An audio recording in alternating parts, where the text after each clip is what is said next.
Hey guys, I'm Dov, and today I'm back with more Total War Warhammer 2 online action. Today we're back with the Empire, of course. The Emperor himself going to be taking on the Tomb Kings, etc. the Imperishable, so we've got a clash of faction leaders. Let's get to the builds very quickly. I've got 3 great cannons, including the Hammer of Witches, with a Warrior Priest providing that sweet flaming damage in case of, hero on a construct or something like that. We've also got a Jade Wizard, a nice mixed Empire State Troop front line with 2 Empire Knights and, of course, 4 hot and heavy Pistoliers. For the Tomb Kings, we've got 2 Necropolis Knights with halberds, etc. the Imperishable, as said before. 4 Nehekara Horsemen, a line of Skeleton Warriors and Spearmen. We've got some Spearmen also protecting 2 Screaming Skull Catapults. Very interesting pick. So right off the bat, we're going to get the Pistoliers just getting a beautiful pincer movement on these Nehekara Horsemen charging in. Nehekara Horsemen do have a pretty good missile block chance, but they will take quite a bit of heat from these Pistoliers. Not to mention, we've got Empire Knights on station as well, in the supporting position. So we're going to go ahead and spring the trap here. Carrion also supporting. We've got the Necropolis Knights coming in. Karl Franz going to come in, drop that Reichland Runefang, and, stand your ground and everything, buffing up the stats of the Empire State Troops. So definitely going to go in our favor initially. Meanwhile, the cannons focusing fire over on the Necropolis Knights over here. Obviously, the most high-value target. Large armored, going to be a very good target for these cannons to go after. They go ahead and drop a couple of unit models there. 1 unit of Pistoliers did manage to avoid this pitched engagement here, getting back and kind of harassing the Plague Claw Catapult crew, distracting some of their shots, getting some shots on those skeletons as well. And yeah, we managed to take out both the Nehekara Horsemen, and we're going to go ahead and try and pull away the Pistoliers. Franz disengages, but my opponent does a great job of diving the cannons here with the Carrion. This is a great use of these Carrion here. Franz and the Jade Wizard are going to come try and smack some of them down.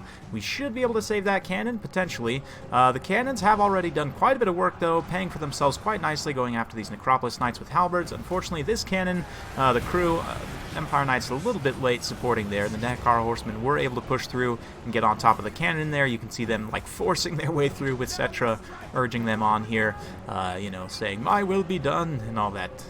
Anyway, these Necropolis Knights here are going to take a few more shots.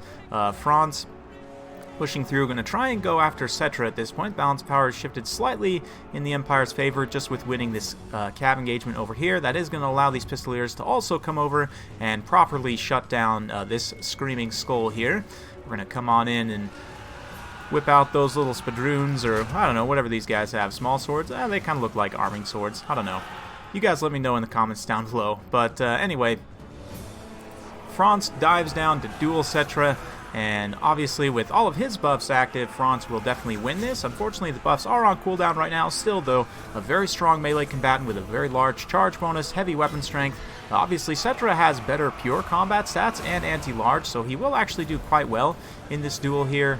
But nonetheless, Franz does have support of these Empire Knights here, Spearmen as well, so I'm trying to run the Warrior Priest over to give Karl Franz flaming damage so that he can go after Cetra a little bit better, but my opponent, I don't know if this was intentional or not, but he does manage to block me with these Nehekara Horsemen. Meanwhile, this unit of Necropolis Knights did come down and shut down the center cannon, the Hammer of Witches, as it were. Definitely some very good play here. You can see the Carrion also scurrying around. The Empire Knight's going to go ahead and countercharge in. Just because they have so many more unit models at this point, they should be able to finish off those very weakened Necropolis Knights, despite the fact, they're anti-large AP. Warrior Priest, again, trying to get over here. Franz comes down for a quick cycle charge, gets a good hit on Cetra. Going to go ahead and pop him back up in the air. A nice Earthblood to keep everyone nice and fresh. And I drop a regrowth on this unit of Empire Knights that's very tired. That's going to put them back up to fresh and also kind of let them tank a lot of the damage here. Empire Knights still have the best combat stats, but 110 armor. I just want them to sit here and kind of sustain a little bit as Franz does go after Cetra. He gets all the buffs active, plus some flaming damage, gets a couple of really good hits there on Cetra, and just about sends him into crumbling. That is going to pop off the last tier of Realm of Souls, and my opponent, very well played here, goes ahead and summons the Ushabti, and look at how they're completely surrounding Karl Franz here. They're all going to turn and start attacking all at once, and you can see Franz starts to take a ton of damage here. Cetra the Imperishable giving himself some physical resistance as well as the extra bonus versus large, so he's up to plus 36 bonus versus large. putting some heavy hits on Karl Franz here. You can see him taking a ton of damage all of a sudden, despite the fact the balance of power is very heavily in the Empire's favor at this point. Hot and heavy pistolier action operating out on this flank over here, trying to shut down this other Screaming Skull. We did manage to knock the crew off, but unfortunately, Spearman protecting here, the Skeleton Spearman that is, should be able to hold out relatively well. This main center engagement, though, Karl actually gets routed off. You can see the Empire Knights had managed to hold out for quite some time here. Unfortunately, wasn't quite enough to finish off Cetra, but we do still have some Empire Knights here. The Warrior Priest, the Jade Wizard, so we definitely still got some tools on the table here. Balance power pretty well in my favor, but losing Franz did tip it very well back in the Tomb Kings. We're going to go ahead and pop one more Earth Blood on Karl Franz, try and bring him back from rout here, and since Cetra is a bit separated, he's just got these Nehekara horsemen who are, on the verge of crumbling. We're going to try and bring him in once again with the Warrior Priest, see if we can't get that killing blow here on Cetra. Cetra takes a good hit there, only 280 HP, heals himself slightly and gives himself some physical resistance there.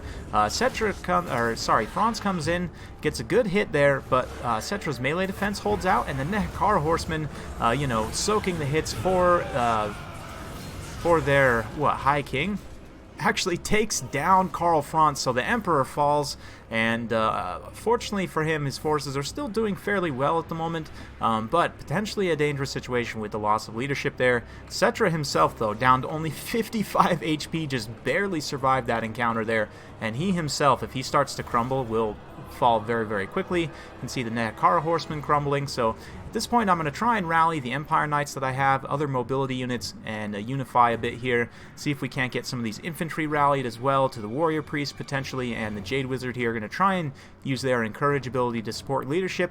You can see, speaking of leadership, Cetra slowly crumbling away down to now only 22 HP. One more bout of crumbling and he should cough up the ghost, so to speak. We're going to go ahead and make sure that we stay in range of these other, stronger, faster units so that leadership debuff may potentially apply.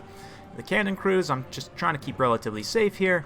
If we can potentially get back up on the guns and finish off like this Plague Claw catapult, for example, or not Plague Claw, Screaming Skull, that's it. But we do have some Pistoliers here, regrouped. Not too many of them. They are going to go ahead and pop a few pistol shots, but unfortunately their leadership is just not great at the moment. One of those units is actually going to shatter there. Speaking of shattering, Cetra, with the Jade Wizard bearing down on him, is just kind of sad right now, so he's probably going to give up the ghost as well. You can see him, he goes to -3 leadership and then just kind of falls over.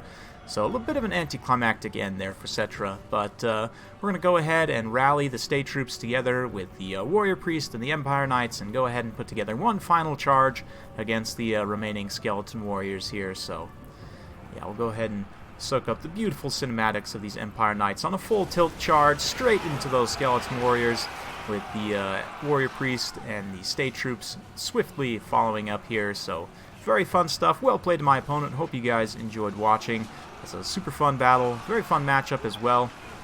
Always a good time to take the legendary lords against each other. And, Cetra, definitely one of the better hybrid caster combatant characters in the game. There certainly are quite a few other good ones, particularly on the Vampire Counts roster. But Karl Franz is by far, I would say, the best pure melee combatant. Like, he's the best. He's the world beater right now. He has dethroned, Kolek and even like Tyrion and Archaon recently been buffed. They're quite good as well. Archaon might actually be the best caster lord in the game now. There are a few others that might take that throne, but just in general, Karl Franz as a pure melee combatant, I would say, is probably the best. Granted, I am pretty biased towards the Empire, so take that with the whole, shipment of salt. But anyway, very fun stuff. And that will be the end for the Tomb Kings as the last of their forces disintegrate. So, in terms of the battle breakdown here, you can see one of those units of Pistoliers, 41 kills. They started with 1 XP Chevron, managed to rack up a second through the course of the battle. So that's how you know those Pistoliers got the work done that they needed to. 134 kills on some State Troop Swordsmen as well. Getting some good support and just cutting through skeletons very cost effectively. Karl Franz, of course, being felled by Cetra in the end, but also doing a ton of damage to him, and critically supporting that that flank engagement there, where I was able to, kind of form a bit of an envelopment with those Pistoliers, using the Empire Knights and the Spearmen out on that flank as well, just to kind of collapse, form that alpha strike, if you will, and just collapse those units real quick. And yeah, it ended up kind of tilting the balance power from the beginning. The Screaming Skull Catapult's also a bit of an odd pick. They are fun to use, certainly. I don't know that they're super effective. Certainly if you can protect them in this matchup, they can be good, but a lot of the time you are going to be facing, you know, armor-piercing, long-range cannons. So I don't know that this is necessarily the best pick, although that being said, with constructs, typically the cannons are going to be focused on the constructs rather than on the catapults, although with the light cavalry advantage that I was able to win there, I was able to kind of shut down the catapults, and they didn't really do a whole lot at the end of the day. Mostly I favor the Screaming Skulls against factions with lower leadership, like Skaven or Greenskins. You can really use them to catalyze a good terror route if you use them appropriately. But yeah, very fun stuff. Hope you guys enjoyed watching. If you do like this sort of content, be sure to like, subscribe, and hit that bell notification button, so every time I upload a new video, you'll be notified. Thanks again for watching. We'll see you next time.